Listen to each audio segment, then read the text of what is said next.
Malam itu, hujan turun pelan-pelan di luar rumahku. Aku duduk di ruang tamu, menatap secangkir teh hangat yang sudah lama mendingin. Rumahku terasa sunyi, meski lampu-lampu terang benderang. Suamiku, Ardi, belum juga pulang. Padahal, jam dinding sudah menunjukkan pukul 10 malam. Katanya, ia sedang ada rapat dadakan di kantor. Entahlah, sudah berapa kali alasan itu kudengar dalam beberapa bulan terakhir. Aku bukan istri yang mengekang. Aku paham, suamiku punya pekerjaan penting. Ia seorang manajer di perusahaan kontraktor besar. Posisinya cukup tinggi, tanggung jawabnya besar. Tapi tetap saja, naluriku sebagai seorang istri berkata lain. Ada sesuatu yang ia sembunyikan. Beberapa bulan terakhir, kondisi keuangan kami terasa aneh. Gajinya jelas besar, ditambah bonus proyek yang lumayan. Tapi, tabungan kami semakin menipis. Aku sudah berulang kali menanyakan padanya, tapi jawabannya selalu sama, ada kebutuhan kantor yang harus aku talangi dulu, nanti juga diganti. Aku mencoba percaya, tapi rasa curiga itu tidak pernah benar-benar hilang. Malam itu aku menunggu dengan hati gelisah. Saat jam menunjukkan pukul 11 lebih, akhirnya pintu rumah terbuka. Ardi masuk dengan wajah lelah. Jasnya kusut, dasinya setengah terlepas. "Maaf, aku pulang larut lagi," katanya, sambil menaruh tas kerja di sofa. Aku tersenyum tipis, mencoba menahan amarahku. "Tidak apa-apa. Aku sudah terbiasa." Ardi menatapku sebentar, lalu segera masuk kamar mandi. Ia tidak tahu, sejak beberapa minggu terakhir aku diam-diam melakukan sesuatu, menyelidikinya. Semua bermula dari sebuah notifikasi transfer bank yang masuk ke ponselnya. Ardi memang sering lengah menaruh ponsel di meja. Malam itu, aku melihat sekilas layar yang menyala. Transfer berhasil ke rekening atas nama Ranisari, 10 juta rupiah. Dadaku langsung berdegup kencang. Ranisari? Siapa dia? Kenapa suamiku mengirim uang sebesar itu ke orang lain? Aku menahan diri, tidak langsung bertanya. Aku tahu, kalau aku gegabah, Ardi pasti akan punya 1000 alasan. Maka sejak malam itu, aku mulai menyusun strategi. Aku diam-diam mencatat nomor rekening tujuan yang pernah muncul di notifikasi ponselnya. Lalu, aku mencari tahu lewat seorang teman yang bekerja di bank. Butuh waktu beberapa hari, tapi akhirnya aku mendapat sedikit informasi. Rekening itu memang milik seorang perempuan bernama Ranisari. Perutku serasa mual saat mendengarnya. Nama itu bukanlah nama asing. Aku pernah mendengar kabar samar-samar dari tetangga, ada seorang perempuan muda yang tinggal di apartemen mewah dekat kantor Ardi. Dan konon, ia sering terlihat bersama seorang pria berjas. Waktu itu aku tidak menaruh curiga. Tapi sekarang, semuanya mulai tersambung. Aku tak berhenti di situ. Aku mulai mengamati lebih teliti keuangan rumah tangga kami. Setiap bulan, gaji Ardi masuk ke rekening bersama. Tapi jumlahnya selalu berkurang dengan cepat. Tagihan rumah tangga kami sebenarnya tidak terlalu besar. Biaya sekolah anak, cicilan rumah, listrik, dan belanja bulanan seharusnya masih menyisakan cukup banyak uang. Tapi nyatanya, saldo rekening selalu hampir habis di pertengahan bulan. Suatu malam, ketika Ardi sudah tidur, aku memberanikan diri membuka laptopnya. Aku tahu kata sandinya, tanggal lahir anak kami. Dari situ, aku berhasil masuk ke akun internet bankingnya. Tanganku gemetar saat membuka mutasi rekening. Dan disitulah semuanya terbongkar. Hampir setiap bulan, ada transfer rutin ke beberapa rekening berbeda. Yang paling besar, tentu saja ke Ranisari. Jumlahnya tidak main-main, berkisar antara 10 hingga 20 juta rupiah sekali transfer. Tapi bukan hanya itu.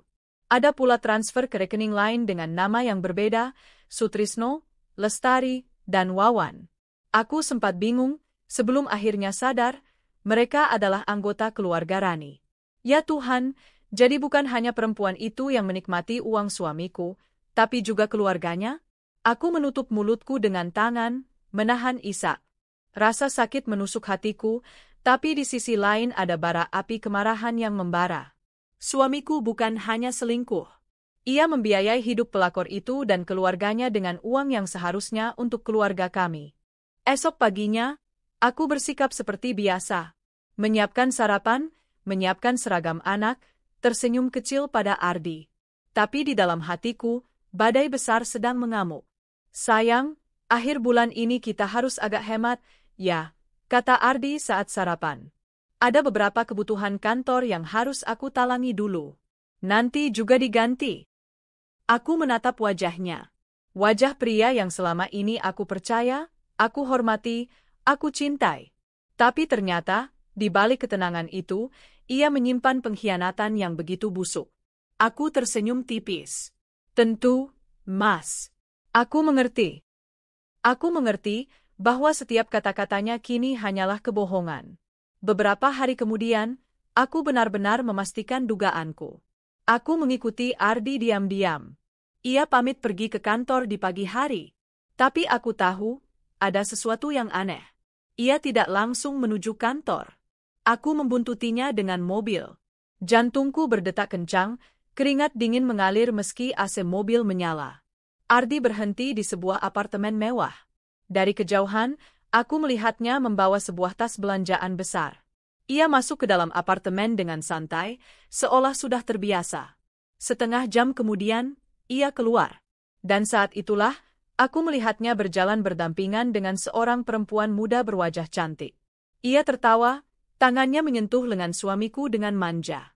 Mereka begitu dekat, begitu mesra. Hatiku remuk. Air mata menetes tanpa bisa kutahan. Aku ingin turun dari mobil, ingin menjerit, ingin menampar mereka berdua. Tapi aku menahan diri. Belum saatnya. Aku tahu, aku harus lebih pintar. Aku harus mengumpulkan bukti lebih banyak. Aku tidak boleh terbawa emosi. Malam itu aku tidak bisa tidur. Aku duduk di tepi ranjang, menatap wajah Ardi yang terlelap.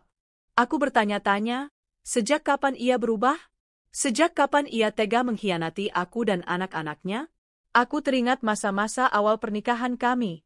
Betapa ia dulu begitu mencintaiku, begitu berjanji akan selalu setia. Betapa dulu ia berkata, aku adalah satu-satunya perempuan yang ia butuhkan. Dan kini, semua janji itu hanya tinggal kata-kata kosong. Tapi aku bukan perempuan lemah. Aku bukan istri yang hanya bisa menangis dan pasrah. Aku bersumpah dalam hati malam itu juga, aku akan membalas semua ini. Aku akan merebut kembali setiap rupiah yang telah ia berikan pada perempuan itu. Aku akan membuat mereka menyesal telah meremehkanku. Dan untuk itu, aku harus mempersiapkan jebakan. Aku tersenyum dingin dalam kegelapan kamar. Suamiku tidur pulas, tak menyadari bahwa mulai malam ini, permainan baru akan dimulai. Sebuah permainan di mana aku akan menjadi dalang, dan mereka berdua hanya pion yang menunggu untuk dijatuhkan. Malam itu, setelah aku mantap mengambil keputusan, aku tahu jalanku tidak akan mudah. Menghadapi suami yang tega mengkhianati keluarga demi pelakor dan keluarganya bukan perkara kecil. Kalau aku hanya berteriak atau marah, aku hanya akan terlihat seperti istri yang cemburu buta. Tidak, aku harus lebih cerdas. Aku harus punya bukti yang tak terbantahkan, sehingga sekali aku bergerak, mereka semua akan tersungkur tanpa bisa bangun lagi. Beberapa hari pertama setelah tekadku bulat, aku mulai menyusun strategi. Aku tahu, yang kulawan bukan hanya suamiku, tapi juga pelakor licik yang pandai menutupi jejak. Langkah pertamaku, mengumpulkan bukti transfer. Aku kembali membuka internet banking Ardi di malam hari saat ia sudah tertidur. Kali ini aku tidak sekadar melihat mutasi, tapi aku menyimpan tangkapan layar setiap transaksi yang mengalir ke rekening Rani Sari dan keluarganya. Jumlahnya begitu besar, jika diakumulasikan sudah ratusan juta rupiah dalam setahun terakhir. Aku mencatat tanggal, nominal, dan nomor rekening penerima. Semuanya kutulis rapi dalam sebuah buku catatan kecil yang kusamarkan dengan sampul resep masakan, agar jika Ardi menemukannya, ia tak curiga. Langkah kedua, menelusuri gaya hidup pelakor. Aku sengaja membuat akun media sosial palsu. Dari situ, aku bisa memantau kehidupan mewah Rani. Foto-fotonya berpose dengan tas branded, liburan ke Bali, makan malam di restoran bintang 5. Semua terlihat glamor, padahal aku tahu pasti ia tidak punya pekerjaan tetap. Semua itu berasal dari uang Ardi. Hatiku perih, tapi juga semakin kuat. Setiap kali melihat senyum puasnya, aku merasa bara dendamku semakin menyala. Aku sadar, Untuk menjatuhkan Ardi, aku tidak bisa bergerak sendirian. Aku butuh orang dalam dari kantornya. Kebetulan, aku punya kenalan lama bernama Dina, yang bekerja di bagian keuangan di perusahaan yang sama dengan Ardi. Dengan alasan ingin bersilaturahmi, aku mengajaknya bertemu di sebuah kafe. Kami mengobrol santai, mengenang masa lalu, sampai akhirnya aku mulai mengarahkan pembicaraan. Din, aku sebenarnya lagi bingung soal Ardi, kataku pelan, sambil menunduk pura-pura bimbang. Dia bilang keuangan kantor sering bermasalah. Kamu tahu nggak, memang ada masalah apa di perusahaan? Dina menatapku penuh keraguan. Memangnya Ardi cerita apa? Katanya, dia sering harus keluar uang pribadi buat nutup kebutuhan kantor. Jawabku hati-hati. Dina menghela napas panjang, lalu menatapku serius. Aku nggak tahu seberapa banyak yang kamu tahu, tapi Ardi itu sudah beberapa kali kena tegur atasan. Ada kejanggalan di laporan keuangan. Beberapa dana proyek nggak jelas kemana. Aku nggak bisa ngomong banyak, tapi hati-hati ya, Enam. Perasaanku langsung bergetar. Jadi benar, Ardi tidak hanya menguras uang keluarga, tapi juga korupsi uang kantor. Dan aku hampir yakin, semua itu untuk membiayai Rani. Sejak pertemuan dengan Dina, aku semakin yakin. Aku tidak boleh hanya berfokus pada perselingkuhan. Aku harus menjatuhkan mereka melalui jalur hukum. Langkahku berikutnya adalah merekam percakapan. Aku membeli sebuah alat perekam kecil yang bisa kuselipkan di tas. Suatu malam, aku sengaja memancing Ardi bicara. Mas, kataku lembut sambil menyuguhkan teh. Aku heran, kok akhir-akhir ini uang kita cepat habis. Kamu nggak ada simpanan rahasia, kan? Ardi terdiam sejenak, lalu tertawa kecil. Ya ampun, kamu curiga banget. Ya iyalah, uang itu kepake. Kamu nggak usah tahu semuanya. Dipakai buat apa? Aku mendesak. Ia menatapku tajam. Udah, jangan banyak tanya. Pokoknya semua untuk kebaikan. Ada orang yang harus aku bantu. Kalimat itu cukup bagiku. Mungkin terdengar samar, tapi jika dirangkai dengan bukti transfer dan gaya hidup Rani, semuanya akan jelas. Aku menyimpan rekaman itu dengan hati-hati di laptopku. Meski hatiku membara, aku tetap berusaha bersikap manis di depan Ardi. Aku tak mau ia curiga. Bahkan, aku berusaha tampil lebih perhatian. Suatu malam, aku bahkan menyiapkan makan malam romantis.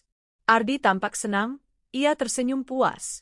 Tapi di balik senyumanku, aku sedang mengukur langkah. Aku ingin ia lengah, agar ia semakin percaya diri bahwa aku tidak tahu apa-apa. Mas, kalau ada apa-apa, jangan sungkan cerita sama aku, ya, kataku lembut. Iya, sayang. Kamu memang istri terbaik, jawabnya sambil menggenggam tanganku. Tangan yang sama yang ia gunakan untuk memeluk perempuan lain. Aku menahan rasa jijik, sambil tersenyum tipis. Dalam hati, aku berkata, tunggu saja waktumu, Ardi. Tunggu saja. Beberapa minggu kemudian, aku mendapatkan kabar mengejutkan. Dari akun media sosial Rani, aku melihat sebuah unggahan, "Can't wait for my birthday party next month. It's gonna be the best night, eh?" Foto itu menampilkan gaun mewah yang sudah ia siapkan. Dan dari komentar teman-temannya, jelas bahwa pesta itu akan digelar besar-besaran. Aku langsung tahu, pesta itu pasti dibiayai Ardi. Inilah kesempatan emas. Aku mulai merancang jebakan besar. Targetku adalah malam ulang tahun Rani. Malam itu akan menjadi panggung kehancuran mereka. Aku mengumpulkan semua dokumen. Rekaman percakapan dengan Ardi. Bukti transfer ke rekening Rani dan keluarganya. Foto-foto gaya hidup mewah Rani. Informasi dari Dina tentang kejanggalan keuangan kantor. Semua itu kuarsipkan rapi dalam sebuah map biru. Aku tahu, dengan bukti-bukti ini, polisi tidak akan bisa menutup mata. Aku juga mulai menjalin kontak dengan seorang pengacara yang kukenal, Pak Surya. Awalnya ia terkejut dengan ceritaku. Tapi setelah melihat bukti-bukti, ia mengangguk mantap. Ini kuat sekali, Bu. Kalau benar pesta ulang tahun itu menggunakan dana korupsi, kita bisa menjadikan malam itu sebagai momentum. Saya sarankan, Ibu laporkan sehari sebelum pesta. Polisi pasti akan bergerak cepat. Hatiku berdebar, tapi juga bersemangat. Aku bisa membayangkan wajah Rani yang hancur saat pesta impiannya berubah jadi mimpi buruk. Hari-hari menjelang pesta itu terasa aneh. Di rumah, aku tetap menjalani peranku sebagai istri. Memasak, tersenyum, bahkan menyiapkan pakaian Ardi dengan rapi. Tapi di balik itu, aku adalah seorang eksekutor yang sedang menunggu saat yang tepat untuk menekan tombol. Aku seperti dua orang berbeda dalam satu tubuh. Kadang aku merasa iba melihat Ardi pulang ke rumah, tersenyum polos pada anak-anak. Tapi kemudian aku teringat wajah Rani yang memamerkan tas bermerek di media sosial. Lenyap sudah rasa iba itu. Yang tersisa hanyalah tekad baja. Aku harus menyelamatkan masa depan anak-anakku, meski harus mengorbankan ayah mereka. Malam-malamku semakin dipenuhi ketegangan. Aku takut Ardi menyadari pergerakanku. Aku takut Rani mencium gelagat. Tapi syukurlah, mereka terlalu tenggelam dalam dunia mereka sendiri. Ardi semakin sering pulang larut. Kadang ia berbohong sedang lembur, padahal aku tahu ia menemui Rani.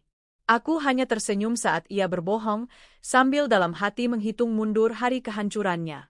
Setiap kali aku menatap kalender, aku tersenyum. Tanggal ulang tahun Rani semakin dekat. Malam itu akan menjadi titik balik segalanya.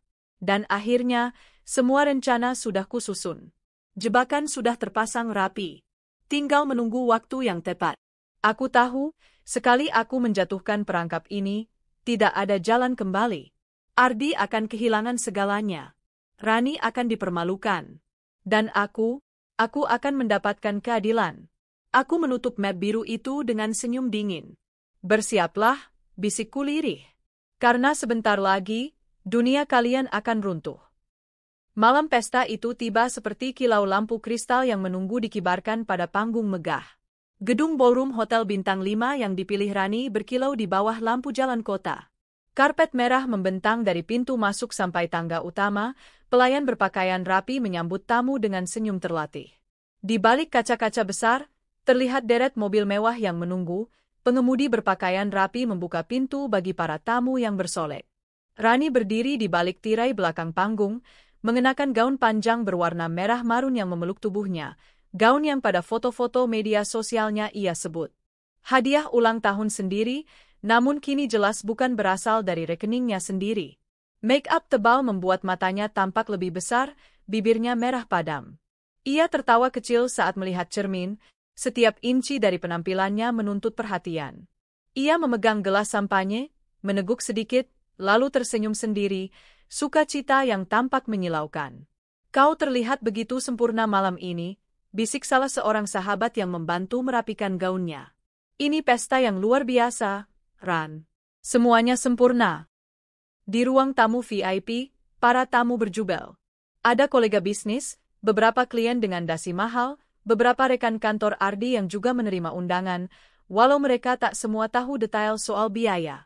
Ada pula keluarga Rani yang berhias seperti sedang menunggu sabuk kemenangan, saudara perempuan yang anggun, ibu yang mengikuti logika tawa manis, saudara laki-laki yang membusungkan dada. Lampu padam sejenak, dan angin musik lounge mengembang menjadi dentuman DJ yang menggugah. MC naik ke panggung, memberi sambutan hangat, menyebutkan nama-nama sponsor imajinatif yang membuat acara seolah-olah bersponsor. Sambil tersenyum, para tamu bersorak, saling bertukar gosip dan pujian. Mereka tidak tahu, kertas-kertas laporan keuangan yang terlipat rapi di meja CEO suatu kontraktor sedang bergetar karena sebuah badai yang mengendap di luar ruangan. Di antara tamu, ada wajah-wajah yang memperhatikan setiap gerak, beberapa rekan kantor yang bertanya-tanya, beberapa teman lama Rani yang iri sekaligus kagum. Mereka menyaksikan show yang sudah disiapkan, lampu sorot, fotografi profesional, album foto instan di pojok foto booth, dan sebuah kue ulang tahun bertingkat tinggi dengan ornamen emas yang memantulkan cahaya lampu kristal. Kue itu menjadi pusaran yang membuat semua mata berkumpul. Sementara itu, Viviana, istri yang diam-diam menyusun jebakan, memilih untuk tidak hadir di pesta. Ia menolak undangan dengan alasan yang tampak biasa, "Maaf, aku ada urusan keluarga." Namun ia tidak terlalu jauh. Mengingatkan diri pada rencana yang telah disusun rapi, ia memilih posisi yang strategis. Dari sebuah meja di lounge hotel namun di luar ballroom, ia bisa melihat pintu masuk, melihat siapa datang, dan membaca tiap ekspresi yang lewat. Di tasnya, map biru yang berisi bukti-bukti diletakkan sedemikian rupa sehingga hanya dia yang tahu isinya. Di meja itu, Viviana nampak tenang. Busana hitam sederhana dengan syal tipis menutupi lehernya, wajahnya sedikit pucat namun matanya tajam. Ia meminum kopi, tetapi bukan karena butuh kehangatan, ia butuh fokus. Di balik tatapannya, ada ingatan-ingatan yang berkedip, notifikasi transfer, bukti screenshot, pesan singkat yang disembunyikan, foto-foto kemesraan mereka, dan percakapan telak yang direkam. Semua itu membuatnya kaku, bukan karena takut, melainkan karena tungguannya pada malam ini. Di dalam ballroom, suasana semakin meriah. Rani berdiri di panggung, memungut mikrofon, matanya berkilau seperti permata. Terima kasih semuanya, malam ini aku merasa sangat dicintai, suaranya lantang, penuh keyakinan. Para tamu bertepuk tangan, senyum mengembang seolah menilai hidup Rani sebagai cerita sukses. Ada yang mengangkat gelas, ada yang berbisik, lihat, dia sungguh beruntung. Keluarga Rani berdiri di sampingnya, memamerkan kehangatan yang tampak sudah diatur rapi. MC meminta semua tamu untuk berdiri dan menyanyikan lagu, Selamat Ulang Tahun. Lampu sorot menyorot ke arah kue. Kue bertingkat itu tampak seperti simbol dari apa yang Rani peroleh. Lapisan demi lapisan kemewahan yang dibuat dari sesuatu yang bukan haknya. Kamera-kamera bersinar, flash menembak, dan di antara riuh tepuk tangan, seorang dari kru hotel mengatakan sesuatu pada manajer acara. Sebuah telepon diberikan, lalu wajah manajer berubah pucat sekejap. Tapi ia menutupnya segera dan tersenyum, karena perannya adalah menjaga agar acara tetap berjalan. Para tamu menyanyi. Rani tertawa terharu. Ia menunduk, memadamkan lilin, dan meniup dengan penuh dramatis. Di saat itu Viviana menatap dari jauh. Ia hampir tersenyum, lalu menegang, bukan karena bahagia, melainkan karena ia menyadari betapa rapuhnya seluruh kepalsuan itu. Di luar, di sudut lain hotel, beberapa orang berkumpul di lobi. Mereka adalah kolega yang merasa tidak nyaman. Dina, sumber informasi Viviana, juga hadir atas nama rasa ingin tahu, meski sebelumnya berusaha menjaga jarak. Dina yang bekerja di bagian keuangan perusahaan Ardi membawa wajah yang kusam, matanya mengitari ruangan. Ia melihat beberapa rekening telah ditutup rapat dan beberapa angka yang mengawang dalam pikiran manajemen. Dina tahu terlalu banyak, namun ia tak ingin membuat sketsa kehancuran sendirian. Kembali ke dalam, suasana semakin menggeliat. Satu persatu tamu datang menghampiri Rani, memberi ucapan, memberi hadiah, ada paket-paket kecil berbungkus rapi, ada amplop putih yang ditaruh ke meja khusus. Semua adegan itu direkam dan diunggah secara live oleh beberapa tamu. Keangkuhan Rani tampak membuncah pada komentar-komentar media sosial, Best Birthday Ever, Slay Queen, You deserve it. Satu persatu tamu pergi ke meja buffet, menyantap hidangan mewah. Namun ada satu momen kecil yang membuat Viviana menatap lebih intens. Seorang tamu laki-laki berbisik pada Rani, mengeluarkan kartu nama, dan menepuk bahunya. Mereka tersenyum penuh kepentingan. Viviana mencatat nama-nama, menggunakan ingatan hukumnya sebagai daftar saksi potensial. Setiap wajah yang berinteraksi malam itu mungkin akan menjadi bagian dari cerita hukum di kemudian hari, saksi, pembela, saksi bisu yang tak menyadari dirinya. Di antara keramaian, ada beberapa petasan kecil emosional yang meledak. Seorang tamu bersiul, seorang lainnya mengangkat telepon untuk memotret. Ada adegan ketika saudara laki-laki Rani menepuk bahu seseorang dengan pongah. Semua hal kecil itu membuat suasana lebih hidup dan seolah menegaskan keberhasilannya. Viviana memperhatikan semuanya not in anger but as fact finding. Setiap sudut pesta adalah rekaman tak tertulis yang bisa ia catat. Saat pesta mencapai puncaknya, hiburan musik live yang menggema, tarian-tarian yang menggoda langkah tamu, hadir pula orang-orang yang tak diundang namun penting. Beberapa klien lama yang belum memberi komentar pada proyek Ardi, orang-orang yang pernah mendapatkan perhatian dari sang manajer. Bahkan seseorang dari bagian audit internal yang kebetulan ada di kota dan membeli tiket karena rasa penasaran. Mereka mengamati rancangan pesta layaknya penonton yang menonton sebuah sandiwara. Dan di tengah semua glamor itu ada lubang kecil. Secari kertas, tampak seperti nota kecil yang diletakkan asal pada meja panitia, sebuah info layanan catering, tanda terima pembayaran untuk stage management, daftar vendor dengan total angka yang membuat siapapun berpikir ulang. Viviana melihat itu ketika sekilas menoleh, dan hatinya bekerja cepat. Angka-angka itu cocok dengan pola transfer pada mutasi rekening yang ia simpan di map biru. Ada kecocokan yang tidak dapat dibantah. Dana besar bergerak dan mengalir untuk sesuatu yang seharusnya dibiayai oleh perusahaan, bukan oleh rekening pribadi Ardi. Saat jam menunjukkan hampir lewat tengah malam, suasana tak lagi sekadar perayaan. Ada bisik-bisik yang mulai menyelusup ke antara meja. Seorang tamu menatap teleponnya dengan raut yang berbeda. Foto-foto kue, video Rani meniup lilin, semuanya mulai tersebar. Dalam petikan waktu yang tak lama, beberapa komentar mulai muncul yang nyaris tak terlihat oleh mereka. Keren, siapa yang sponsor? Aku dengar dari mana ya biaya ini? Kok detail vendor ini mahal sekali ya? Viviana mendengar bisik-bisik itu sebagai musik yang menandakan waktu yang tepat. Ia tahu, ia tak perlu merusak momen lebih dulu. Ia menunggu komando. Pihak kepolisian dan tim lawyer yang ia hubungi berdiri pada posisi silang, menunggu sinyal pamungkas. Kuncinya bukan pada kerusakan spontan, melainkan pada timing yang pasti. Di panggung, Rani mengangkat gelas lagi. Sorak-sorai mengisi ruangan. Ia memandang ke arah pintu, menunggu seseorang. Semua orang menunggu seseorang. Ia tersenyum, mengangguk, menunjukkan ekspresi percaya pada cinta yang ia yakini. Ia yakin, dalam setiap pesta, kehadiran tertentu akan membuatnya merasa lengkap. Ia tidak sadar betapa kosong kepercayaan itu sedang digerogoti dari bawah. Viviana menutup matanya sejenak, mengingat bagaimana ia menyisir bukti demi bukti. Ingat bagaimana ia menaruh rekaman, memeriksa notifikasi, menanyakan pada Dina, menghubungi pengacara. Semua itu bukan sekadar dendam.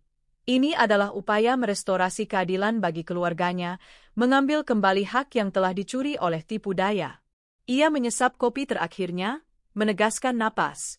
Malam belum usai, dan itu sudah terasa seperti persiapan sebuah surat perintah yang akan membalikkan halaman hidup mereka. Di ujung lain ballroom, MC memanggil semua tamu untuk sesi foto grup. Kamera menyorot, kilatan lampu menyala seperti bintang buatan. Rani berdiri di depan, penuh kemegahan.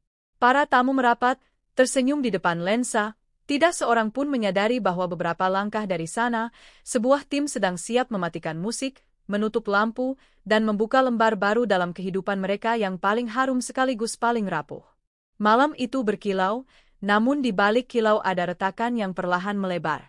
Viviana tahu retakan itu harus dibuka dengan perlahan, tak gegabah. Ia menunggu sinyal, menunggu langkah polisi yang ia laporkan sehari sebelum pesta untuk meratakan segala sandiwara. Dan saat sinyal itu datang, maka seluruh ruang yang riuh itu akan berubah menjadi ruang penghakiman. Lampu masih menyorot, musik masih bergema, dan suara tawa masih memantul. Tapi bagi Viviana, saat paling tenang adalah saat sebelum badai. Malam itu, hujan rintik-rintik turun di luar jendela rumahku. Aku duduk sendirian di ruang kerja, ditemani cahaya lampu meja dan laptop yang masih terbuka, menampilkan semua bukti yang telah kukumpulkan berbulan-bulan. Rekening koran dengan transaksi mencurigakan, foto-foto kwitansi pembelian barang mewah, rekaman telepon dengan suara suamiku yang jelas menjanjikan uang untuk orang istimewanya. Semua sudah lengkap. Aku menarik napas panjang, lalu menatap layar. Besok malam, pelakor itu akan menggelar pesta ulang tahun mewah yang sudah ia banggakan pada semua orang. Undangan tersebar luas, kabar tentang pesta itu sudah santer terdengar. Tak seorang pun tahu bahwa uang yang mengalir deras untuk pesta itu bukan dari kerja keras, melainkan dari hasil korupsi suamiku sendiri, uang kantor yang seharusnya dipakai untuk proyek penting. Aku sudah menyusun rencana matang. Malam ini harus jadi titik balik. Jika aku lengah, besok semuanya bisa terlambat. Jam menunjukkan pukul 20.15 ketika aku mengunci pintu rumah, membawa map besar berisi semua bukti. Di dalam map itu ada rekening koran dengan aliran dana bulanan yang jelas menuju rekening pelakor. Rekaman suara dari telepon genggam suamiku yang diam-diam pernah kupinjam. Data transfer dari rekening perusahaan yang digelapkan untuk membiayai pesta. Bukti cetak undangan pesta yang dengan pongah mencantumkan sponsor pribadi, tanpa nama. Aku tahu itu adalah suamiku. Aku tahu, dengan ini, polisi tak bisa menutup mata. Aku melangkah keluar rumah, masuk ke mobil, dan melaju menuju kantor polisi dengan dada berdebar. Jalanan lengang, hanya ada pantulan lampu jalan yang basah karena hujan. Di kepalaku, aku berulang kali mendengar suara pelakor itu, tertawa puas ketika suamiku menjanjikan kue ulang tahun besar dan perhiasan mewah. Besok, kau akan tahu rasanya menunggu sesuatu yang tak akan pernah datang, gumamku dingin sambil menggenggam erat setir. Sesampainya di kantor polisi, aku langsung menuju bagian reskrim. Seorang petugas menyambutku dengan tatapan serius ketika aku menyerahkan map. Saya ingin melaporkan tindak korupsi dan penyalahgunaan uang perusahaan. Semua buktinya ada di sini.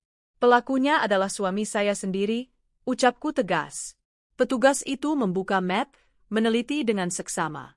Beberapa kali alisnya terangkat, matanya membesar saat melihat nominal yang fantastis. Ibu yakin semua ini valid? Ada rekaman, bukti transfer, dan saksi.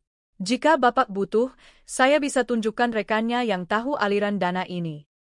Beberapa menit kemudian, seorang perwira datang menghampiri. Ia membawaku ke ruang khusus, mewawancara dengan detail. Aku menceritakan semua, mulai dari aliran dana bulanan untuk pelakor, sampai penyalahgunaan uang kantor untuk membiayai pesta ulang tahun.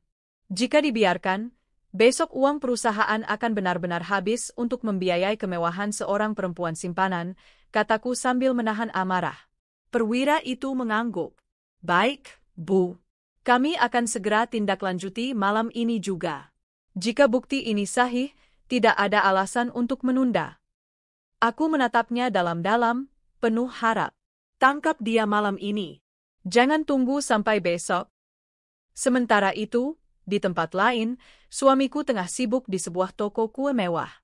Ia sedang menunggu pesanan kue ulang tahun berlapis 3, dihiasi coklat emas dan lilin kristal yang katanya khusus untuk seseorang yang paling ia cintai. Aku tahu ini karena aku sudah menyuruh orang untuk mengawasi gerak-geriknya. Melalui pesan WhatsApp yang kukirimkan secara diam-diam pada rekanku yang bekerja sebagai karyawan toko kue itu, aku mendapat kabar real-time. Bu, kue sudah hampir selesai. Suami ibu akan segera membawanya. Tanganku bergetar membaca pesan itu. Bukan karena cemburu, tapi karena sebentar lagi semua ini akan berakhir. Pukul 22.30.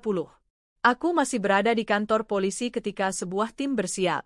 Mobil polisi berderet, sirine sengaja dimatikan agar tidak menarik perhatian. Mereka sudah mendapat alamat jelas tempat suamiku berada. Bu, apakah Anda ingin ikut? Tanya salah satu petugas. Aku terdiam sejenak. Ada dorongan kuat di hatiku untuk menyaksikan sendiri bagaimana lelaki yang selama ini kucintai dan kukira bisa dipercaya, akhirnya mendapat balasan. Iya, saya ingin melihat dengan mata kepala sendiri, jawabku mantap. Mobil melaju pelan, melewati jalanan basah. Tak lama, kami berhenti di depan toko kue. Dari kaca, aku bisa melihat suamiku keluar dengan senyum puas, menggendong kotak besar berisi kue ulang tahun. Saat itulah, beberapa polisi turun, langsung mengepungnya. Pak Ardi, Anda ditangkap atas dugaan korupsi dan penyalahgunaan dana perusahaan, teriak salah satu polisi. Suamiku terkejut, hampir menjatuhkan kue di tangannya. Apa? Saya tidak, ini salah paham. Ia mencoba menolak, tapi polisi langsung memborgol tangannya. Kue ulang tahun mahal itu terjatuh ke tanah, hancur berantakan, krimnya bercampur dengan air hujan. Aku turun dari mobil, berdiri beberapa meter darinya. Tatapanku dingin. Kenapa? Kamu ada di sini? Suamiku ternganga, wajahnya pucat pasi. Aku hanya tersenyum tipis. Selamat ulang tahun untuk kekasihmu. Sayangnya, kau tidak bisa datang membawakannya. Suamiku dibawa masuk ke mobil polisi. Ia berteriak, mencoba menjelaskan, tapi tidak ada yang peduli. Malam itu, semua yang ia banggakan runtuh dalam sekejap. Sementara itu, aku berdiri di tepi jalan, menatap kue yang hancur. Ada rasa puas yang sulit digambarkan. Rasa sakit hatiku selama ini seakan sedikit terbalaskan. Besok, pelakor itu akan menunggu suamiku dengan sia-sia. Dan aku akan hadir, bukan sebagai istri yang tersakiti, tapi sebagai eksekutor yang menyingkap semua aib mereka di depan umum. Malam itu menjadi malam terpanjang sekaligus paling melegakan dalam hidupku. Aku tahu, ini baru permulaan. Besok, di pesta megah yang dipenuhi tamu, pelakor itu akan merasakan kehancuran yang sama. Bahkan lebih. Karena malam ini hanya suamiku yang masuk penjara. Besok, giliran dia. Aku menatap langit mendung, tersenyum tipis. Selamat tidur, pelakor. Besok, ulang tahunmu akan jadi mimpi buruk. Malam itu, suasana kota tampak meriah. Lampu jalan berkelap-kelip, restoran dan hotel mewah penuh dengan orang-orang yang menikmati akhir pekan. Tapi di sebuah gedung megah, yang disewa khusus untuk sebuah pesta, cahaya lampu gemerlap jauh lebih mencolok. Spanduk besar di pintu masuk bertuliskan, "Happy Birthday, Clara." Clara, pelakor yang selama ini merebut suamiku, berdiri anggun di tengah ruangan. Gaun merah menyala yang melekat di tubuhnya berkilau diterpa cahaya lampu kristal. Bibirnya dilukis merah darah, senyumnya lebar, penuh percaya diri. Di tangannya ada segelas wain mahal. Ia menyapukan pandangannya pada para tamu yang mulai berdatangan, kerabat, teman dekat, bahkan beberapa pejabat dan pengusaha yang sengaja ia undang untuk menunjukkan betapa tingginya statusnya sekarang. Namun yang paling ditunggu-tunggu olehnya bukan tamu-tamu itu. Ia menunggu satu orang, suamiku. Dia sudah pesan kue besar semalam. Katanya mau bikin aku terkejut. "Ah, pasti sebentar lagi datang," ucap Clara pada sahabatnya yang berdiri di samping. Jam menunjukkan pukul 19.30. Musik mengalun, pesta dimulai. Hidangan mewah disajikan, sampahnya berjejer di meja. Clara tampak bahagia, menyalami satu persatu tamu. "Mana sponsormu itu?" Katanya dia yang membiayai semua ini, bisik salah satu tamu dengan nada bercanda. Clara tertawa genit. "Oh, tenang saja. Dia pasti datang.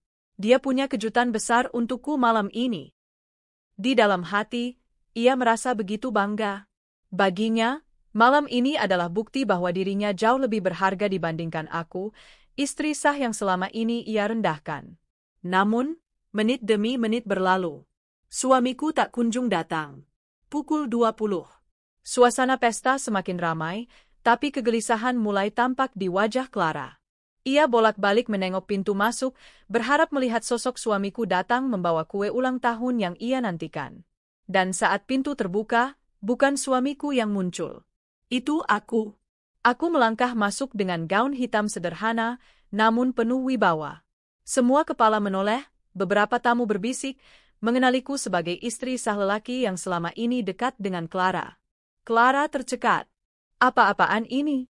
Aku tersenyum tipis, lalu melangkah ke depan ruangan, berdiri di panggung kecil tempat biasanya kue ulang tahun diletakkan. Aku mengangkat map besar yang kubawa, lalu membuka isinya di depan semua orang. "Selamat malam, semua. Maaf mengganggu kebahagiaan kalian. Tapi ada sesuatu yang harus kalian tahu." Suaraku lantang, membuat musik berhenti. Semua mata tertuju padaku. Aku mengangkat selembar kertas, rekening koran.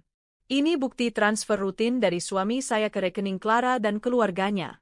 Uang bulanan yang seharusnya untuk keluarga sah, malah diberikan pada perempuan simpanan. Gemerisik terdengar. Beberapa tamu langsung menutup mulut, terkejut. Clara mencoba menyela. "Hei, jangan sembarangan bicara." Aku menoleh padanya, tatapanku menusuk. "Oh, ini belum seberapa. Ada lagi." Aku mengeluarkan dokumen lain. Inilah bukti penyalahgunaan dana perusahaan. Uang miliaran rupiah yang seharusnya untuk proyek kantor digelapkan oleh suami saya untuk membiayai pesta ulang tahunmu, Clara. Semua tamu terperanjat. Ada yang langsung berdiri, ada yang berbisik-bisik penuh rasa jijik. Clara berdiri terpaku, wajahnya pucat. Bibir yang tadi tersenyum penuh percaya diri kini bergetar. "Kau bohong. Semua ini fitnah," teriaknya histeris. Aku hanya tersenyum dingin. Kalau aku bohong, kenapa malam ini suamiku tidak datang? Dia sudah ditangkap polisi sejak semalam. Sekarang dia mendekam di sel tahanan, menunggu proses hukum. Semua orang serentak menoleh pada Clara. Seorang pria di barisan depan bergumam, "Astaga, jadi benar pesta ini dari uang korupsi." Suasana berubah. Dari yang tadinya meriah, Kini penuh bisik-bisik kecut dan tatapan sinis. Dan tepat saat itu, pintu besar terbuka lagi. Beberapa polisi masuk dengan seragam lengkap. Salah satunya membawa surat penangkapan. Clara Wijaya, Anda ditangkap karena menerima aliran dana hasil tindak pidana korupsi. Silakan ikut kami ke kantor untuk penyelidikan lebih lanjut. Ruangan sontak ricuh. Tamu-tamu berteriak kaget, sebagian mundur ketakutan. Clara menjerit. Ini tidak adil. Aku tidak tahu apa. Polisi menggenggam lengannya, namun ia meronta. Gaunnya yang megah terseret, make-up mahalnya mulai luntur oleh air mata. Keluarganya yang hadir di pesta berusaha menghalangi. Jangan bawa dia. Anak kami tidak salah. Lepaskan dia. Namun polisi tak bergeming. Semua tamu kini menatap Clara dengan jijik. Pantas saja sombong, ternyata pakai uang haram. Benar-benar memalukan. Kasihan keluarganya, tercoreng begini. Clara menangis histeris, mencoba meraih tasnya, tapi polisi sudah menguncinya dengan borgol. Tolong, jangan lakukan ini di depan semua orang. Jangan hancurkan aku. Aku berdiri di sudut ruangan, menyaksikan semua itu dengan tenang. Aku tidak bersorak, tidak pula bertepuk tangan. Aku hanya memandanginya dengan tatapan puas. Malam ulang tahunnya yang ia banggakan kini berubah jadi aib besar.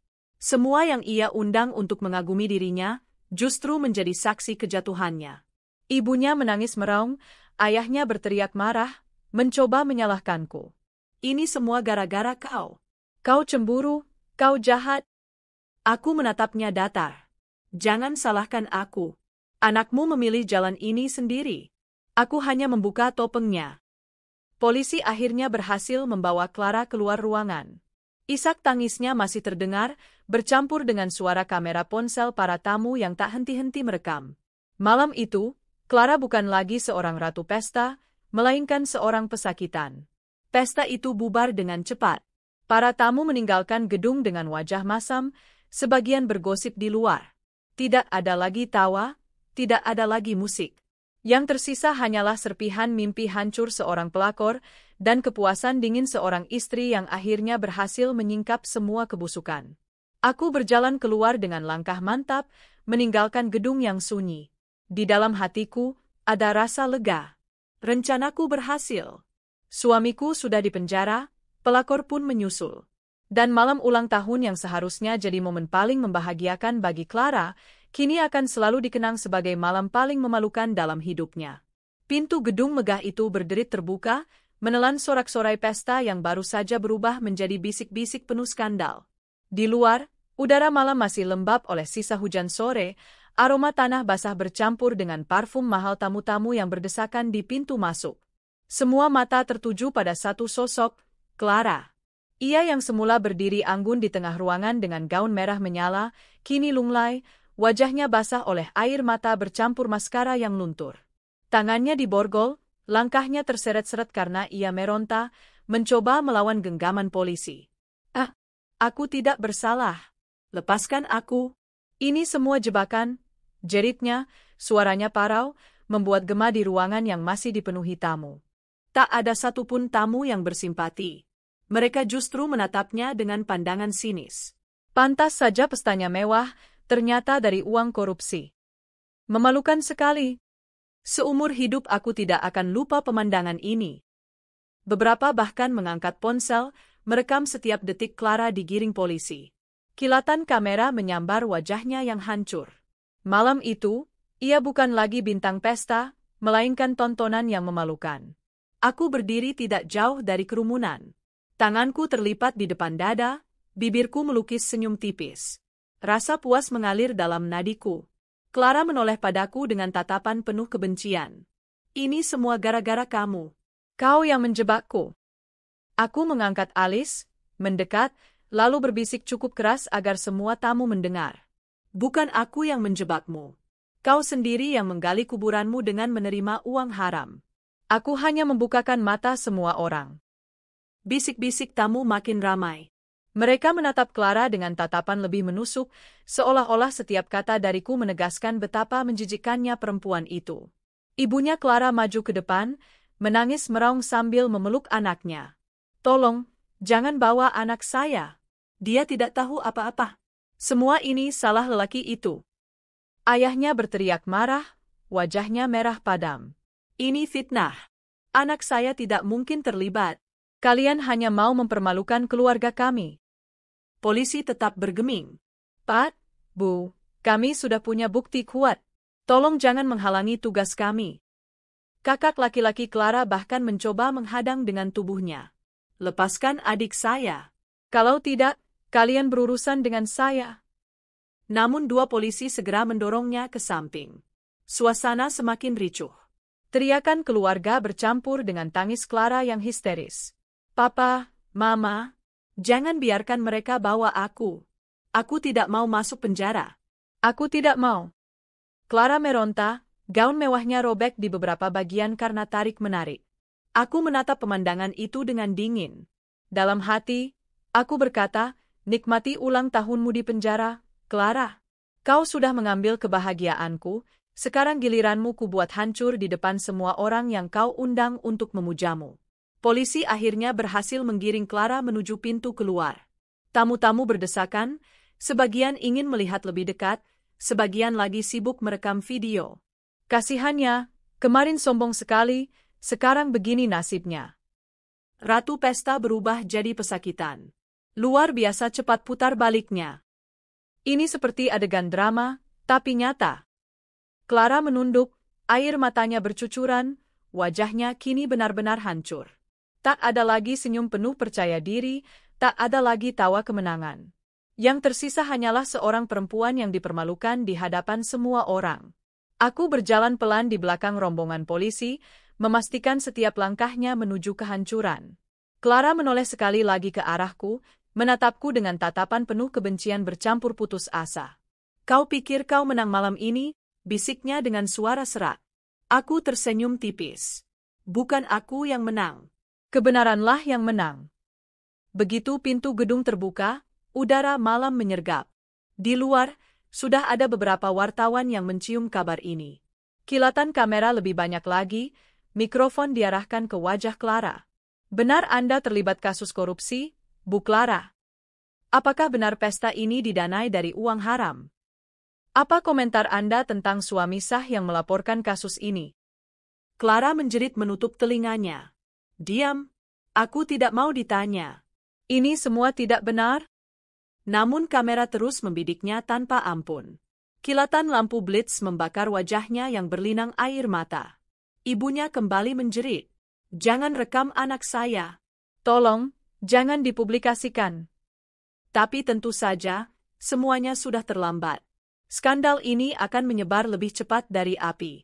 Besok pagi, Clara dan keluarganya akan menjadi bahan utama berita di koran dan televisi. Clara akhirnya dimasukkan ke dalam mobil polisi, masih meronta, teriakannya pecah seperti kaca. Aku tidak mau. Aku tidak bersalah. Lepaskan aku. Polisi menutup pintu dengan keras. Suara Clara teredam, hanya isak tangisnya yang samar terdengar. Aku berdiri di luar, menatap mobil itu sebelum akhirnya melaju meninggalkan gedung. Ada rasa lega luar biasa yang membanjiri hatiku. Aku menoleh pada kerumunan tamu yang masih menatapku dengan campuran rasa kagum dan terkejut. Salah satu dari mereka mendekat. Ibu luar biasa berani. Tidak semua istri bisa melakukan ini. Aku hanya tersenyum samar. Aku hanya ingin menunjukkan kebenaran. Biarlah mereka yang mengkhianati rumah tanggaku mendapat balasan yang setimpal. Setelah Clara dibawa pergi, keluarganya masih bertahan di depan gedung. Ibunya terduduk lemas di trotoar, menangis tak henti. Ayahnya sibuk berteriak kepada para tamu, menyuruh mereka berhenti merekam, berhenti bergosip. Namun semua sia-sia. Reputasi keluarga mereka sudah tercoreng. Aku mendekat, menatap mereka dengan tenang. Aku harap kalian sadar. Semua uang yang kalian nikmati selama ini berasal dari keringat orang lain. Dari suami orang lain. Dan sekarang, dari uang hasil korupsi. Kalian hidup di atas penderitaan orang lain, jadi wajar bila malam ini penderitaan itu berbalik menimpa kalian. Ayah Clara menatapku dengan mata merah. Kau kejam. Aku menggeleng perlahan. Tidak. Aku hanya adil. Di dalam gedung, pesta sudah bubar. Meja-meja penuh makanan mewah yang tak tersentuh kini ditinggalkan begitu saja. Musik mati, balon-balon dekorasi mengempis, lilin-lilin padam. Tidak ada satupun yang mengucapkan, "Selamat ulang tahun," untuk Clara malam itu. Yang ada hanyalah gosip, cibiran, dan cemoohan. Beberapa tamu bahkan berbisik padaku saat mereka keluar. "Ibu benar-benar kuat. Semoga hidup Anda lebih baik setelah ini. Terima kasih sudah membongkar aib ini. Kami hampir tertipu dengan kedok mewah mereka." Aku hanya mengangguk, tak banyak bicara. Bagiku, pesta ini bukan sekadar kehancuran Clara, melainkan titik akhir dari penderitaan yang selama ini kutanggung. Malam itu, polisi berhasil menggiring Clara keluar dari pesta ulang tahunnya sendiri, diiringi tatapan jijik para tamu, teriakan keluarganya, dan senyum tipis dariku. Tak ada lagi yang bisa ia banggakan. Tak ada lagi yang bisa ia pamerkan. Semua topengnya sudah runtuh. Dan aku, sebagai istri sah, berdiri kokoh menyaksikan semuanya. Balas dendamku belum selesai, tapi malam itu adalah puncak kemenangan yang tak pernah kubayangkan akan terasa semanis ini. Besok, dunia akan tahu, Clara bukanlah ratu yang dipuja, melainkan pesakitan yang hina. Malam pesta itu sudah menjadi sejarah kelam yang menyebar ke seluruh kota. Berita tentang penangkapan pelakor di pesta ulang tahunnya sendiri menyebar seperti api yang membakar hutan kering. Video amatir para tamu yang merekam saat pelakor digiring polisi dengan gaun pesta megahnya menjadi bahan pergunjingan yang tak henti-hentinya. Sosial media dipenuhi komentar pedas, meme, dan cibiran. Tidak ada satupun yang bersimpati. Bahkan orang-orang yang dulu dekat dengannya kini menutup pintu rapat-rapat. Sedangkan aku berdiri di depan cermin, menatap wajahku sendiri dengan mata yang sembab tapi penuh kemenangan. "Sudah selesai," bisikku. "Mereka tidak akan bisa bangkit lagi." Beberapa minggu setelah pesta itu, aku menerima panggilan dari pihak kepolisian untuk menghadiri sidang pra-peradilan suamiku. Aku tahu ini bagian dari proses, dan aku tidak bisa menghindarinya. Ketika aku masuk ke ruang tahanan sementara untuk formalitas pemeriksaan, mataku bertemu dengan matanya. Suamiku. Wajah yang dulu begitu kucintai, kini tampak kusut, lusuh, dengan rambut acak-acakan dan mata penuh keputusasaan. Aku bisa jelaskan semuanya," katanya terbata. Aku tersenyum dingin. "Tidak perlu. Semua sudah jelas. Kau memberi mereka uang bulanan, menguras gajimu, lalu mencuri uang kantor untuk membiayai pesta pelakor itu. Jelaskan apa lagi?" "Please, aku hilaf. Aku terjebak, aku masih mencintaimu." Ia meratap, suaranya pecah. Aku menatapnya tajam. "Cinta? Kau menyebut itu cinta setelah menusukku dari belakang? Setelah menelantarkan anak-anakmu? Setelah memalukan keluarga kita?" Dia terdiam. Untuk pertama kalinya aku melihat suamiku benar-benar kehilangan kata-kata. Bukan karena marah, tapi karena tahu semua dalihnya tak ada lagi gunanya. Di sudut ruangan, aku mendengar isak tangis lain. Aku menoleh. Pelakor duduk dengan wajah bengkak penuh air mata. Gaun mewahnya sudah diganti dengan pakaian tahanan oranye. Rambutnya berantakan. Wajahnya yang dulu dipoles dengan make-up mahal kini tampak pucat. "Kau puas, hah?" teriaknya histeris ketika melihatku. Aku mendekat, menatapnya dari atas. "Bukan aku yang menghancurkanmu. Kau yang menghancurkan dirimu sendiri. Aku hanya membiarkanmu menggali liang kuburmu lebih dalam." Dia menjerit, meronta, sampai harus ditahan 2 petugas. Aku hanya melangkah pergi dengan kepala tegak. Hari sidang tiba. Ruang pengadilan penuh sesak, wartawan berderet di luar. Kasus ini sudah menjadi konsumsi publik, dan semua orang menunggu hasilnya.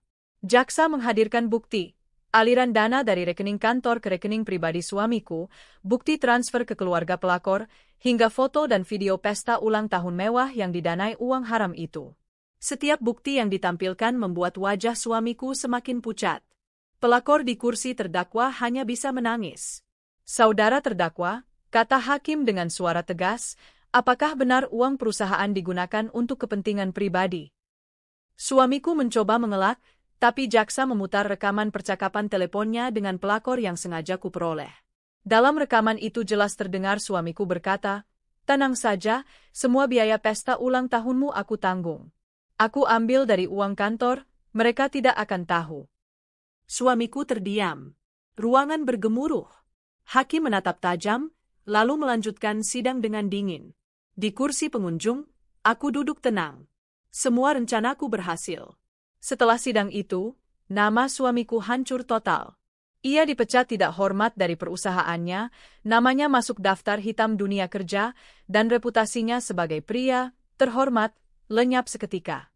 Keluarga pelakor pun ikut terseret. Rumah mereka disita karena terbukti menerima aliran dana haram. Tamu-tamu pesta yang dulu bersorak memuja kini berbalik menghina. Aku sering mendengar desas-desus. Kasihan keluarganya, tapi memang sudah terlalu serakah. Itu pelakor sekarang tidak berani keluar rumah. Suaminya sudah tamat. Habis karirnya. Aku hanya tersenyum pahit setiap mendengarnya. Kadang, keadilan tidak perlu dicari jauh-jauh, cukup menunggu karma bekerja, ditambah sedikit dorongan dari tangan yang tepat. Yang paling menenangkan bagiku adalah melihat anak-anakku mulai tersenyum lagi. Awalnya mereka bingung, bertanya,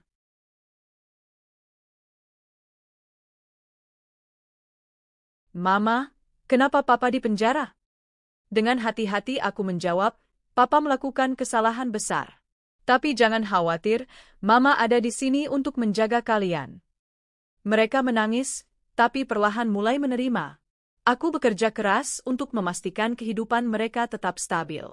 Aku mengelola kembali keuangan, mengambil kembali aset yang dulu hampir lenyap, dan membangun usaha kecil untuk masa depan kami. Melihat mereka berlari-lari di halaman rumah sambil tertawa membuat hatiku terasa penuh. Aku tidak lagi merasa sendirian. Beberapa bulan kemudian, aku mendapat kesempatan terakhir untuk menemui suamiku sebelum ia dipindahkan ke penjara dengan masa tahanan lebih lama. Ia menatapku dengan mata penuh penyesalan. Aku hancur karena diriku sendiri. Tapi aku mohon, jangan benci aku seumur hidup. Maafkan aku, walau sedikit. Aku menghela napas panjang. Aku tidak akan membencimu lagi. Tapi aku juga tidak akan mencintaimu seperti dulu. Kau sudah mengubur cintaku dengan tanganmu sendiri. Dia menangis. Aku hanya berdiri sebentar, lalu berkata lirih, "Selamat tinggal." Itu adalah pertemuan terakhir kami. Pelakor sendiri tidak kalah tragis nasibnya. Setelah dihukum, keluarganya yang dulu hidup enak dengan uang bulanan dari suamiku terpaksa menjual barang-barang mewah mereka. Ia kehilangan segalanya, reputasi, harta, bahkan cinta yang dibanggakannya. Di dalam penjara, ia terisolasi, dihina sesama napi karena kasusnya menjadi bahan olok-olok. Ulang tahunnya yang dulu penuh pesta kini berganti dengan hari-hari panjang penuh penyesalan. Dan yang paling ironis, suamiku menolak lagi untuk mengakui dirinya di dalam penjara. Ia memilih menjauh, bahkan menyalahkan pelakor atas semua kehancurannya. Aku tersenyum tipis ketika mendengar itu. Mereka layak saling menyalahkan, karena keduanya sama-sama bersalah. Waktu berlalu.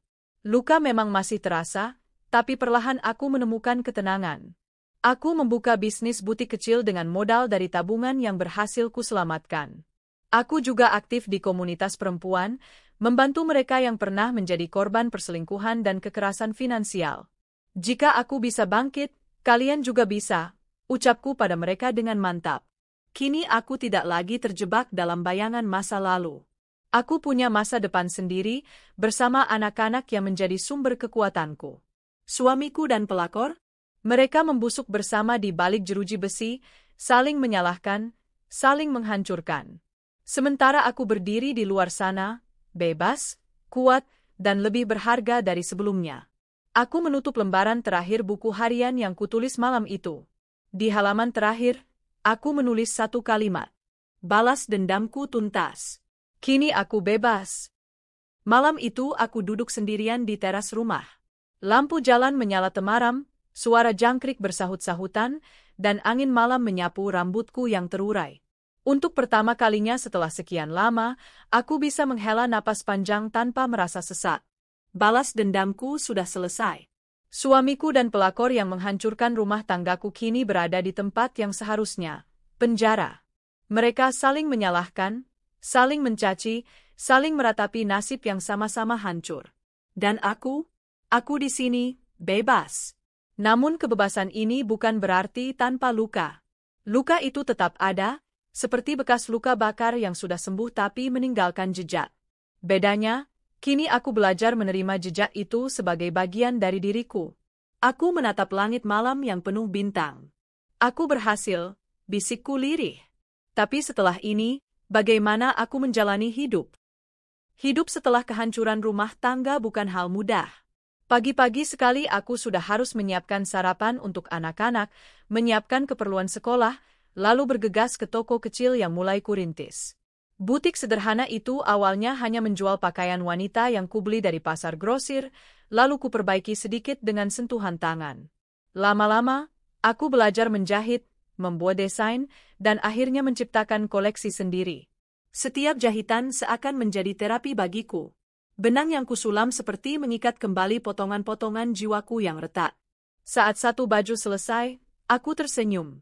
Aku bisa, kataku pada diri sendiri. Anak-anak sering menemaniku di butik sepulang sekolah. Mereka duduk mengerjakan PR sambil sesekali bertanya, "Mama, bajunya cantik sekali. Mama yang buat?" Aku mengangguk sambil tersenyum. "Iya, Nak. Untuk kalian juga, agar masa depan kita indah." Meski aku berusaha tegar, bayang-bayang masa lalu kadang masih menghantui. Ada malam-malam ketika aku terbangun dengan mimpi buruk. Wajah suamiku yang dulu kucintai berubah jadi sosok asing, tangannya meraih uang lalu memberikannya pada wanita lain. Aku terbangun dengan keringat dingin, lalu menangis dalam diam. Namun setiap kali itu terjadi, aku selalu mengingatkan diriku, aku sudah melewati badai. Aku tidak boleh kembali ke titik lemah. Pelan-pelan, aku belajar berdamai dengan masa lalu. Aku tidak lagi membiarkannya mengikatku, tapi menjadikannya batu pijakan untuk melangkah lebih kuat. Di tengah kesibukan, aku bertemu dengan banyak perempuan lain yang kisahnya mirip denganku. Ada yang ditinggalkan suaminya demi pelakor, ada yang diperas habis-habisan secara finansial, ada juga yang dipukul, dihina, lalu ditelantarkan. Kami berkumpul dalam komunitas kecil, saling bercerita, saling menguatkan. "Aku kira aku sendirian," kata seorang ibu muda sambil menangis. Aku menggenggam tangannya. "Tidak, kita tidak pernah sendirian. Kita hanya butuh saling menemukan." Dari komunitas itu, aku belajar bahwa kekuatan bukanlah soal seberapa keras kita membalas, tapi seberapa mampu kita bangkit setelah dipukul jatuh. Beberapa kali aku mendengar kabar dari penjara. Suamiku, katanya, sering murung, menolak makan, dan tenggelam dalam rasa bersalah. Sementara pelakor masih sering membuat keributan, menjerit-jerit karena merasa dipermalukan. Ada bagian kecil dari diriku yang kasihan. Tapi rasa kasihan itu segera sirna ketika aku mengingat bagaimana dulu mereka berdua dengan tega menguras uangku, mempermainkan perasaan, dan menertawakan kesetiaanku. Mereka membuat pilihan, dan setiap pilihan punya konsekuensinya. Aku tidak lagi peduli. Hidupku sudah jauh dari mereka. Anak-anakku adalah alasan terbesar aku bisa bertahan. Mereka tumbuh lebih cepat dari usianya. Mereka tahu arti kehilangan, mereka tahu pahitnya pengkhianatan, dan mereka belajar menghargai perjuangan ibunya. Suatu malam, anak sulungku berkata, "Mama, nanti kalau aku besar, aku tidak akan jadi seperti Papa." Aku menatapnya dengan mata berkaca-kaca. "Jangan benci Papa. Jadilah pria yang lebih baik darinya. Itu sudah cukup." Aku ingin mereka belajar bahwa kebencian tidak akan membawa apa-apa. Hanya dengan menjadi lebih baik, luka bisa benar-benar sembuh. Tahun-tahun berlalu. Butikku berkembang pesat, aku mempekerjakan beberapa pegawai, dan perlahan mulai dikenal di kota. Dari hasil kerja keras itu, aku bisa menyekolahkan anak-anak di tempat yang layak. Aku tidak lagi takut sendirian. Aku tidak lagi merasa kurang. Setiap kali menatap ke cermin, aku melihat wanita baru, lebih dewasa, lebih kuat, dan lebih bijaksana. Aku bahkan mulai membuka hati untuk hal-hal kecil yang dulu kulupakan. Menikmati secangkir kopi panas di pagi hari, menulis di buku harian, atau sekadar duduk menonton matahari terbenam. Hidup tidak lagi terasa sempit. Kalau ada satu hal yang kupetik dari semua ini, itu adalah Pengkhianatan tidak akan bisa menghancurkan orang yang memilih untuk tetap berdiri. Ya, aku pernah jatuh, aku pernah hancur, aku pernah merasa tidak ada jalan keluar. Tapi justru di titik itulah aku menemukan kekuatanku. Aku belajar bahwa uang bisa kembali dicari, reputasi bisa dibangun lagi, tapi harga diri hanya sekali. Dan aku tidak akan pernah membiarkan siapapun menginjak harga diriku lagi. Kini, aku menulis epilog ini di ruang kecil butikku, ditemani suara mesin jahit yang terus berdengung. Suara itu seperti musik pengiring perjalanan hidupku, keras, kadang berisik, tapi menghasilkan sesuatu yang indah. Suamiku dan pelakor mungkin masih terjebak dalam penjara, tapi aku tidak lagi peduli. Bagiku, hukuman terbesar bagi mereka bukanlah jeruji besi, melainkan menyadari bahwa aku, perempuan yang dulu mereka remehkan, berhasil bangkit lebih tinggi dari reruntuhan yang mereka tinggalkan. Aku tersenyum sambil menatap tulisan terakhir di buku harianku. Aku bukan lagi korban. Aku adalah perempuan merdeka. Dan inilah hidup baruku.